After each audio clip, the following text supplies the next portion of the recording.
actually easily talk to and enforce your opinion on them. What about in a business sense? Right now, this is your circle of influence of business. It's not. Sphere of influence to me, in this setting over here, is anybody that likes me, loves me, and will refer business to me. So I need to add 5 people out of my database into my sphere of influence. What is it doing? My sphere of influence is growing.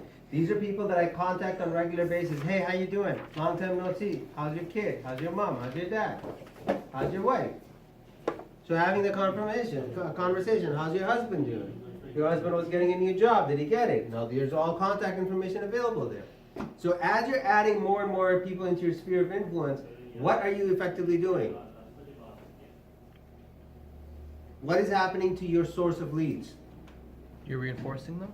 No. Increasing the Yeah, you're shifting it now, right? So what is happening over here is you're shifting your database into more referral-based business. So going back to what I said before to Vinu is creating a list that gives $100,000 a year. Now sphere of influence, that's the list. You see that? So post 3 new blog posts this week, record 1 and post 1 new video. How many leads did I generate this week? So this is my reporting back to myself too. Right? How many productive hours did I have this week? How many customers thanked me for their service this week? Exercise and workout at least 3 times a week. Did I eat healthy? How many times did I eat junk food? How many hours did I spend with family friends this week? Personal development hours this week. Monday, Tuesday, Wednesday, Thursday. That's what I have written down. Why did I have this? Because these are the things that were my focus. Now yours might be a little bit different. I just left them in there for your nose. You want to take these over, you can take these over. This is a really good template to use. So now, if I take a look over here on the other side, on the daily report, there's some activities that are written over here. Very important, very urgent. Right? There's very important, not urgent. There's very urgent, not important, not important, not urgent. So the way I used to use this report is I would get into I would wake up. So I would actually have a blog every day. Like I would have a running log. So I wake up at 6 o'clock every morning. Right? So I would, sorry, there's something wrong with this thing. What is wrong with the arrow? So I would wake up every morning at 6 o'clock. So I would wake up and I would say wake up. Right? Now, this one was saying category. What's the category? It's very important and very urgent. Right? It's important that I wake up and it's important that I wake up on time. So it's urgent too. Right? Was it productive? Don't have to answer that. But once I get down here, let's say around my business hours, 9 o'clock, I say lead generating. This is, what category is lead generation? Very important, very urgent? Or very Well, important? It's very important, but not necessarily urgent. Yeah. Right? So when you're looking at this, you have to remember the items that are the most important in your business are usually not the most urgent. The most urgent is usually the person knocking on your door. But is that really important to you? So that person has their task classified as very important, very urgent. How are you classifying that task? Is it very urgent for you? Could be. But you're in your time block. Is it very urgent for you? Come on, guys. Not really. Not really. If you're generating business for yourself, that's very, very important for you. And it's urgent for you too, because you're in your time block. This is what you're doing. This is what you're focusing on. But for the person that is knocking on the door, it's urgent and important for them, but for you, it's not urgent and not important. Does that make sense? Yeah, you're right.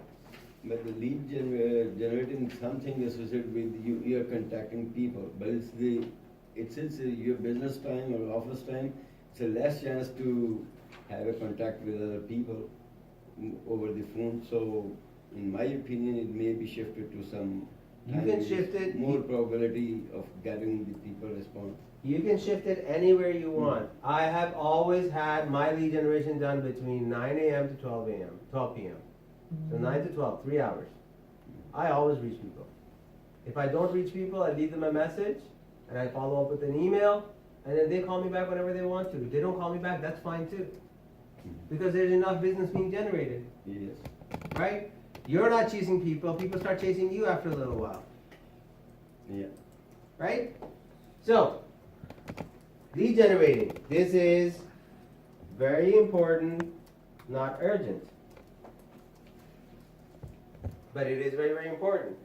If you're in your time block over there, this becomes very important, very urgent. Because it's the priority. Now, you are time blocking, and you have, let's say you have 1 o'clock for finance. Is finances urgent? Not if it's tax time. It's very important. Important. It's important, but not urgent. And funny enough, if you don't do it, you can't buy property, right? You can have problem with your credit. You're gonna run into a lot of issues. So it's very important, but not urgent. So this thing needs to be scheduled in. So anything that is of importance for your business is usually not urgent. The most important things for your business are usually not urgent. Those are the things we drop off. Lead generation, we usually drop it off. It's very, very important, but it's not urgent. Because we have 1 or 2 clients that we're just working with. Everybody with me so far? What other items can you put in here? Again, this is an example for you to keep track of your day. If you fill it in, let me know and I'll give you a new copy of it. If you need a new copy, I can send it electronically so you can print it out. But this is what I use, and I'm getting back into it. So this is from 2016 that I haven't used. So I'm gonna get back into using it on a regular basis. Any questions? All right.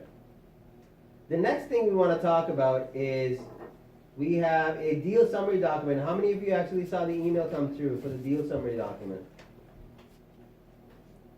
Yeah, I saw that.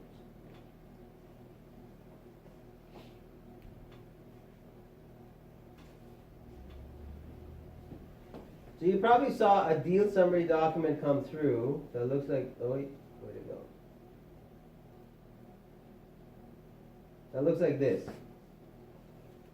Basically, the intention is that what we've been having is information missing.